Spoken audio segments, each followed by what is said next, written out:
আসসালামু আলাইকুম, আমি আবির আছি আপনাদের সাথে। আজ আমাদের স্টুডিওতে আছে আমার সাথে আমার বন্ধু সুষময়। হ্যালো, আসসালামু আলাইকুম। তো ওকে আজকে ডাকা হয়েছে, এই যে ওর হাতে একটা ঘড়ি দেখা যাচ্ছে, এইটার দাম হচ্ছে 20,000 টাকা। ভাই, আমার ফোনের দামও এত বেশি না। তো এইটার ইউজার এক্সপিরিয়েন্স সম্পর্কে ওর কাছ থেকে জানার জন্য আজকে ওকে ডাকা হয়েছে। তো সুষময়, আসলে এটা কোন ব্র্যান্ডের স্মার্ট ওয়াচ এবং এটার কোন মডেল, দামটা যদি এক্সাক্ট দামটা আমরা জানতে পারি দর্শকদের জন্য একটু ভালো হতো। এটা হচ্ছে স্যামসাং গ্যালাক্সি ওয়াচ 7। তো এটা বর্তমান কারেন্ট প্রাইস হচ্ছে 20,500 টাকার মতো, একটু 19-20 হতে পারে। আর এটা হচ্ছে দুইটা ভেরিয়েন্টে পাওয়া যায়, একটা হচ্ছে 44mm আর একটা হচ্ছে 40mm। সো আমার যেহেতু রিস্ট বড়, তার জন্য আমি 44mmটাই চুজ করেছি। আচ্ছা, এটার ডিজাইন আর কমফোর্ট নিয়ে যদি কিছু একটু বলতে। ডিজাইন নিয়ে বলতে গেলে আমরা যেহেতু 90s-এর কি, সো আমরা আসলে ঘড়ি বলতে অলওয়েজ বুঝি হচ্ছে রাউন্ড শেপের ঘড়ি। সো সেই হিসাবে আমিও হচ্ছে অলওয়েজ প্রেফার করি রাউন্ড শেপের ঘড়ি। এজন্য হচ্ছে এটা রাউন্ড শেপের জন্য এই ঘড়িটা আমি চুজ করেছি। আর এই ঘড়ির কমফোর্টনেস নিয়ে যদি বলতে যাই, তাহলে এর আগে হচ্ছে আমি আরও অনেক ঘড়ি ইউজ করেছিলাম, সেগুলো এত প্রাইস ছিল না, দেখা গেছে 5,000 টাকার আশেপাশে হবে। সো সেগুলোর কমফোর্টের তুলনায় এটার কমফোর্টনেস অনেক বেটার।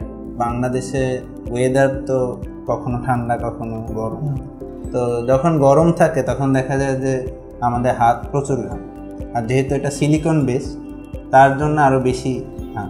তো আগের স্ট্যাপগুলোতে দেখা গেছে হাত হচ্ছে ঘেমে তখন হাত চুলকানি হতো। আর এটার যে ডিজাইনটা যদি দেখতে পারিস একটু শেপ করা আছে, মাঝখানে হচ্ছে গ্যাপ আছে। এই গ্যাপের জন্য এয়ার সার্কুলেশনটা খুবই বেটার হয়, যার কারণে ঘাম হলেও খুব সাথে সাথে সেটা রিকভার করে আবার শুকায়, চুলকানিটা আর হয় না। এই জন্য হচ্ছে আমি এখন পর্যন্ত কোনো চুলকানি পেয়েছি। এরপর ডিসপ্লে সম্পর্কে, মানে পারফরমেন্স, ডিসপ্লে যদি বলি, এটা হচ্ছে 2000 নিটস ব্রাইটনেস। আমি এখন যে ফোন ইউজ করি সেটা 700 নিটসের মতো। এইটার ব্রাইটনেস হচ্ছে 2000 নিটস। সো একদম হাই ব্রাইটনেস সানরেস থাকলেও এটা দেখতে কোনো প্রবলেম হয় না। আর এটার রেজলিউশন যদি বলি 480x480। তো আর পারফরমেন্সে যদি বলি, এটা হচ্ছে 3 ন্যানোমিটার বেজ একটা চিপসেট দিয়ে চলছে। আর বর্তমানে আমি যে ফোন ইউজ করছি সেটা 4 ন্যানোমিটার।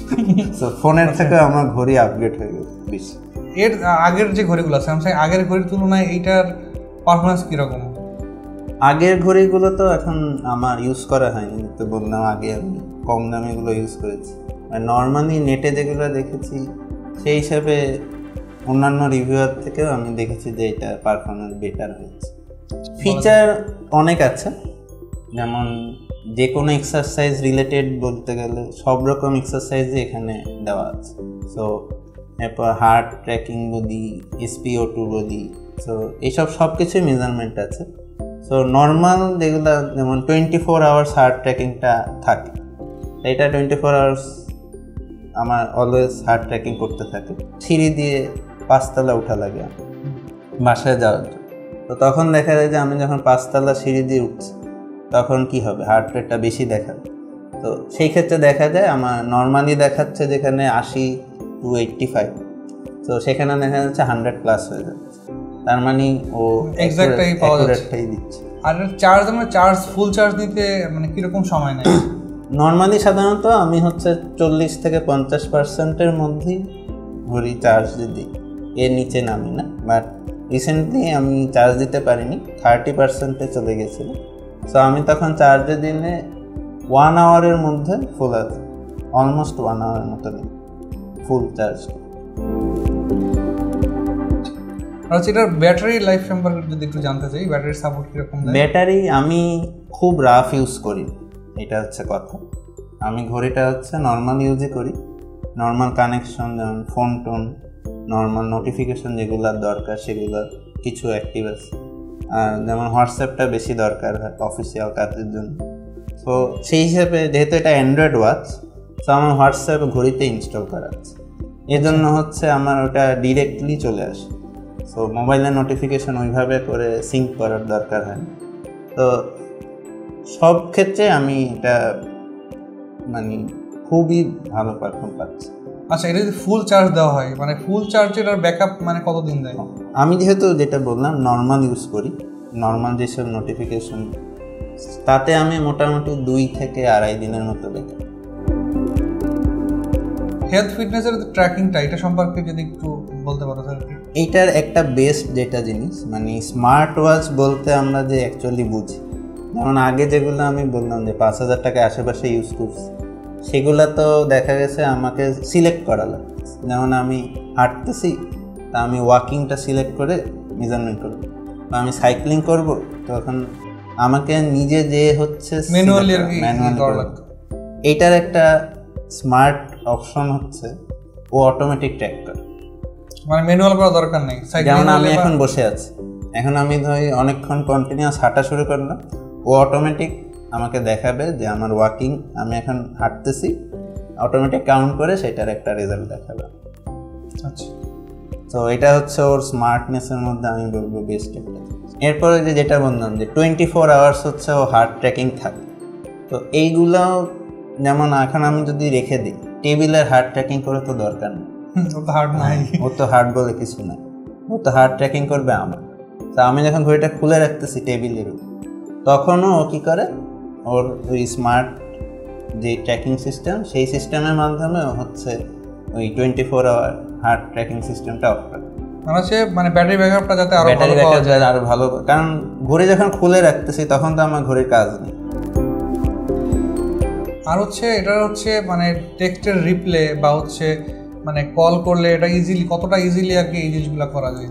ইজিলি মধ্যে যেহেতু এটা বললাম যে অ্যান্ড্রয়েড ঘড়ি, সো নর্মাল অ্যান্ড্রয়েডে যেভাবে আমরা ফোন দিই এটা ঠিক একইভাবে, মানে ইন্টারফেসটা এত সুন্দর, ঠিক সেম টু সেম একইভাবে তুই কল করতে পারবি। বাট এখানে একটা প্রবলেম আছে, যেমন আমরা নর্মালি ফোন দিয়ে যখন কথা বলি বা কাউকে কল দিই, এখন ম্যাক্সিমাম ফোনই তো ডুয়েল সিম আমরা ইউজ করি। তো সেক্ষেত্রে আমরা ফোন দিলে দেখা যায় আমাদের ধরুন একটা গ্রামীণ একটা এয়ারটেল, তা আমি ফোন দিলে যদি অপশন সেট না করি যে ডিফল্ট কোন, আমাকে শো করে যে আমি গ্রামীণ দিয়ে কল দেবো না এয়ারটেল। এইখানে হচ্ছে এই অপশনটা দেয় না, এটা আমি বলবো একটা ল্যাকিংসের মধ্যে। কারণ তখন ও কী করে, মানে আমি যেটা ডিফল্ট দিয়ে রাখছি সেটাতে ডিরেক্ট, ধর আমি এয়ারটেলটা ডিফল্ট দিয়ে রাখছি, ওই ডিরেক্ট এয়ারটেল দিয়ে ফোন। আবার যদি ডিফল্ট কিছু সেট না করি, ও 1 নম্বর সিম যেটা পাবে সেটা হচ্ছে ডিরেক্ট ওটা দিয়ে। তো এটা মানে আমি বলবো একটা ল্যাকিংস। স্মার্টনেসের মধ্যে ওর আরও কিছু ফিচার আছে, যেমন ধর এখন তো সব কিছু এআই বেস, এআইয়ে ও যেমন ও হচ্ছে স্যামসাংয়ের নিজস্ব যেটা বিক্সবি সেটাও আছে, প্লাস গুগলের জেমিনি। আর ঘড়িগুলো হচ্ছে অ্যান্ড্রয়েডগুলো যেই প্ল্যাটফর্মে চলে সেটা বলে হচ্ছে ওয়্যার ওএস, গুগলের যেটা, তো এটা ওয়্যার ওএসে চলতেছে। আর যেটা বললাম এআইয়ের জেমিনি অ্যাসিস্ট্যান্ট, জেমিনি আর বিক্সবি দুইটাই আছে, তুই যেটা সিলেক্ট করতে চাস সেটাই। তো এইখানে তুই অ্যাডভান্টেজগুলো পাচ্ছিস, যেরকম যেমন হচ্ছে তুই কিছু, যেমন মোবাইলের তো স্ক্রিন বড়, ওখানে তো টাইপ করতে ইজি, ঘড়িতে তো আমরা ওইভাবে টাইপ করতে পারবো। সো তখন তুই প্রিফার করবি কথা বললে সেটা অটোমেটিক টাইপ হয়ে যাবে এরকম। সেক্ষেত্রে এই ট্র্যাকিং সিস্টেমও আছে, তুই ভয়েসটা অন করে জাস্ট একটা কোনো রিপ্লাই দিবি, তুই বললি, তারপরে দেখবি ও শোনার মতো সেটা লিখে দিয়ে তুই যা সেন্ড করে দিলেই চলে যাচ্ছে। আরেকটা এআইয়ের সুবিধা আছে মেসেজ ট্র্যাক করা। ধর একটা তোর মেসেজ আসছে যে কেউ জিজ্ঞেস করলো হোয়ার আর ইউ, তো তুই যদি ওই ট্র্যাকটা সেট করে রাখিস, মানে অন করে রাখিস ওই ফাংশনটা, সেক্ষেত্রে ও কী করে, ও টেক্সটটা হচ্ছে এআই দিয়ে রিয়েলাইজ করে যে এটার অ্যান্সার কী কী হইতে পারে, I am at home, I am at office, এরকম ও কিছু সাজেশন দেয়, আমার 4-5টা সাজেশন দেয়। তো সেক্ষেত্রে দেখা যায় তোর কিছু বলাও লাগতেছে, তুই ওখানে জাস্ট টাচ করে সেন্ড করে দিলে ও পাঠিয়ে দিচ্ছে। খুব স্মার্ট বোঝা যায়। আর এটা মাইক্রোফোন আর স্পিকারের কোয়ালিটিটা কীরকম কল করার সময় বা কলে কথা বলার সময়?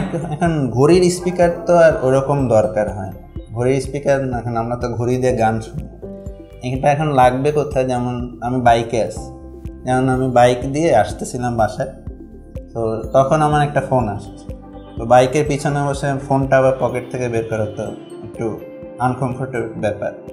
তখন মানে ঘড়িটার কাজ দিত এই জন্য। তখন আমি সুন্দর কথা বলছি, ইভেন আমি যার সাথে কথা বলছি তাকে জিজ্ঞেস করছি যে কীরকম কথা শোনায়, সে বলছে খুবই ভালো, কোনো সমস্যা নেই, নর্মাল ফোনে আমরা যেরকম কথা বলি সেরকম, ইভেন আমার শুনতেও অত কষ্ট হয়। এটা যেহেতু মানে স্যামসাংয়ের একটা ওয়াচ, তো এটা স্যামসাং ছাড়া অন্য মোবাইলের সাথে আর কি এটার কম্বিনেশনটা কীরকম? ভালো কথা, এখানে আমি যেহেতু বলছি যে আমার ঘড়ি থেকে আমার মোবাইল হচ্ছে কম স্মার্ট, আমার মোবাইল হচ্ছে সাউন্ড। তো এখানে আমার কোনো ওইরকম প্রবলেম হয় নাই, বাট দুইটা ফিচার হচ্ছে ও করতে পারে, যেমন একটা হচ্ছে প্রেশার মেজারমেন্ট আর একটা হচ্ছে ইসিজি। এই দুইটা হচ্ছে ও স্যামসাং ফোন ছাড়া করতে পারে। আচ্ছা, এই দুইটা আমি এখন আমার শাওমি দিয়ে অ্যাক্সেস পাচ্ছি, এই দুইটা বাদ দিয়ে অন্য সব কিছু আমি করতে পারতেছি, আর কোনো সমস্যা নেই। মানে হচ্ছে মানে মানে খুব অল্প কিছু সুবিধা হচ্ছে ওরা স্যামসাং ফোন ছাড়া অন্য ফোনে দিচ্ছে না, এটাই। আর এটার ডিউরেবিলিটি সম্পর্কে যদি একটু জানতে চাই। ডিউরেবিলিটি বলতে গেলে এটা বডি হচ্ছে অ্যালুমিনিয়াম দিয়ে, অ্যালুমিনিয়াম বেস। ডিসপ্লের কথা যদি বলি, ডিসপ্লে যে গ্লাস তো যেহেতু গ্লাসের কোনো গ্যারান্টি নেই, যতই ডিউরেবল হোক না কেন একটু বেকায়দায় লাগলে এটা স্ক্র্যাচ হইতে। যদিও আমি একটা ইউজ করছি, কাভার প্রোটেক্টর ইউজ করতেছি, গ্লাস প্রোটেক্টর, তো কারণ এই দামি ঘড়ি একটা স্ক্র্যাচ করলে ভাই কলিজায় লাগবে। আচ্ছা, আরেকটা মানে এটা কি ওয়াটারপ্রুফ? হ্যাঁ, এটা 5 ATM পর্যন্ত ওয়াটারপ্রুফ, IP68 পর্যন্ত রেটিং। আচ্ছা, তো এটার কাস্টমাইজেশন এবং অ্যাপ সম্পর্কে যদি। এটা অ্যান্ড্রয়েড অ্যাপ, তো অ্যান্ড্রয়েড ঘড়ি বললাম, সো অ্যান্ড্রয়েড রিলেটেড অনেক কিছুই ইনস্টল করতে হবে, যেহেতু প্লে স্টোরও আছে। আচ্ছা, তো অনেক কিছুই যেমন কাস্টমাইজ ওয়াচ ফেস, যেগুলো কিছু ওর ডিফল্ট আছে, আবার তোর যদি কিছু পছন্দ হয় এরকম তুই সার্চ করে তোর মতো একটা চুজ করতে। মানে এটার মানে ওভারঅল এক্সপিরিয়েন্সটা কীরকম? মানে এত দামি একটা ঘড়ি ভাই, আমার ফোনের থেকেও দাম বেশি, মানে এটাই মানতে পারতেছি না আর কি। আমি এটা আসলে ফোন হিসেবে ইউজ করতাম, আমার যদি গিফট করে কেউ, তাই এটার ওভারঅল এক্সপিরিয়েন্সটা কীরকম? মানে একদম এখানে একটা কথা বলি, এটা তুই কিন্তু চাইলে ফোন হিসেবেও একটা ভার্সন আছে, এটার একটা LTE ভার্সন আছে, ওটার মধ্যে তুই সিম ভরে ইউজ করতে পারবি। আমার মোবাইলের দরকার নেই, এটা যদি আমার ভাই কেউ গিফট করতাম খুশি হইতাম। আমারটা আবার LTE না, কারণ LTEটা আরো দাম বেশি। আচ্ছা, তো মানে এটা ওভারঅল এক্সপিরিয়েন্সটা বলা যায় যে মোটামুটি ভালোই নাকি? ওভারঅল এক্সপিরিয়েন্স আমি যেহেতু বললাম এর আগে যেগুলো ইউজ করছি 5,000 টাকার আশেপাশে, তো সেইখানে দেখা গেছে যে আমার কাছে ফিল হয় না, বলে তো স্মার্ট ওয়াচ, কিন্তু আমার কাছে ফিল হয় নাই যে আমি একটা স্মার্ট কিছু ইউজ করতেছি আগের ঘড়িগুলো। বাট এটা ইউজ করার পর থেকে আমার কাছে মনে হয়েছে না, এটা অ্যাকচুয়ালি স্মার্ট। যেমন আমি ধর একটা জায়গায় যাব, এটাতে GPS সিস্টেম আছে, যেহেতু যে বললাম এটা অ্যান্ড্রয়েড, তো এখানে আমার গুগল ম্যাপ দেখাচ্ছে, আমি সুন্দর মতো সার্চ দিয়ে একটা ধর এখান থেকে এয়ারপোর্ট যাব, এয়ারপোর্টে ক্লিক করে ডিরেকশন দিলে আমাকে দেখাই দিচ্ছে। তো ও আমার মতো ট্যাগ করে, নর্মালি আমরা যেভাবে ইউজ করি ওইভাবে। তো তোর যদি মনে হয় যে তুই বাইকের পিছনে আসিস, এখন ফোন বের করে ম্যাপ দেখাটা একটু কষ্টকর না, ওই ক্ষেত্রেও তুই চাইলে এটা দিয়ে ইজিলি ইউজ করতে পারবি।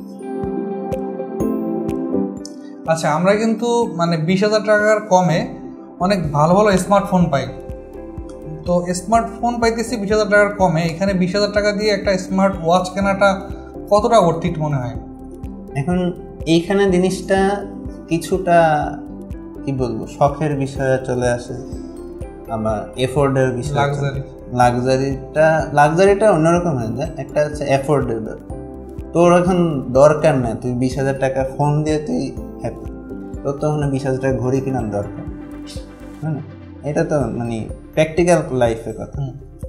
তো 20,000 টাকা ঘড়িটা নেওয়াটা হচ্ছে আমার হচ্ছে মানে একটা দামি ঘড়ি, যেটা বললাম এর আগে কম দামি ঘড়ি ইউজ করছি, তা আমার একটা দামি ঘড়ি না মানে স্মার্ট ঘড়ি নেওয়া খুব খুব ইচ্ছা ছিল।